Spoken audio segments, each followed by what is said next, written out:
Hi everyone, అందరికీ ఎంతో healthy and tasty అయిన క్యారెట్ కొబ్బరి ఫ్రై ఎలా చేయాలో మీకు చూపించిపోతున్నాను. ఫస్ట్ అయితే క్యారెట్ నీట్గా వాష్ చేసుకోండి.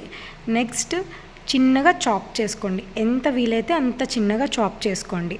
అప్పుడే పిల్లలు కూడా చాలా ఇష్టంగా తింటారండి. పెద్ద పెద్దగా అయితే పిల్లలు ఇష్టపడట్లేదు. సో నెక్స్ట్ స్టవ్ వెలిగించుకొని ఒక కళాయి అయితే తీసుకుందాం. నెక్స్ట్ 2 టేబుల్ స్పూన్ ఆయిల్ అయితే వేయండి. తర్వాత ఆయిల్ హీట్ అయిన తర్వాత తాలింపు దినుసులు వేయండి. జీలకర్ర, ఆవాలు, పచ్చనిపప్పు, రెడ్ చిల్లీ. మనం నెక్స్ట్ చిన్నగా చాప్ చేసుకున్న క్యారెట్ని అయితే అందులో వేయండి. మెల్లగా కదుపుతూ మంటని మీడియం ఫ్లేమ్లో పెట్టండి. అప్పుడే ముక్క చాలా మెత్తగా ఉడుకుతుంది. ఈలోపు కొంచెం పసుపు, 1 టేబుల్ స్పూన్ సాల్ట్ నాకైతే 1 స్పూన్ సరిపోతుందండి. మీకు ఇంకా ఇన్ కేస్ కావాల్సి వస్తే టేస్ట్ చూసి యాడ్ చేసుకోండి. స్లోగా కలపండి మొత్తం మిక్స్ అయ్యేలాగా. ఈ కొబ్బరి ఫ్రై రైస్, చపాతీ, దోశ దేనిలోకి తీసుకున్నా చాలా బాగుంటుందండి. చాలా హెల్దీ కూడా.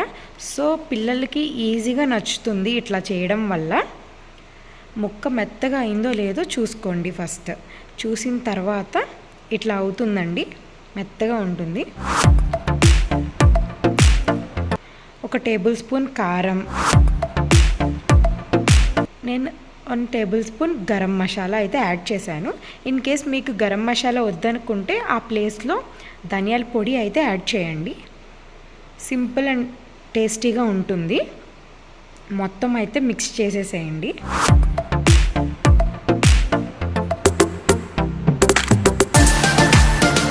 నేనైతే పచ్చి కొబ్బరి తురుము అయితే తీసుకున్నానండి.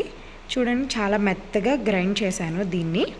నెక్స్ట్ చిన్నగా చాప్ చేసిన కొత్తిమీర చిన్నగా చాప్ చేయండి, అప్పుడు టేస్ట్ బాగుంటుంది. ఈ కొబ్బరి పొడిని అయితే మొత్తం దాంట్లోకి వేసేసి ఒకసారి మిక్స్ చేసుకుందాం. కొబ్బరి ఫ్రై వేసాక ఎక్కువసేపు అవసరం లేదండి. నెక్స్ట్ స్టవ్ అయితే ఆఫ్ చేసేసాను నేను. చూడండి, ఆఫ్ చేసిన తర్వాత లైట్గా కొత్తిమీర జల్లుకొని వేరే సర్వింగ్ బౌల్లో తీసుకుంటే ఎంతో టేస్టీ అయిన క్యారెట్ కొబ్బరి ఫ్రై రెడీ. చాలా టేస్ట్గా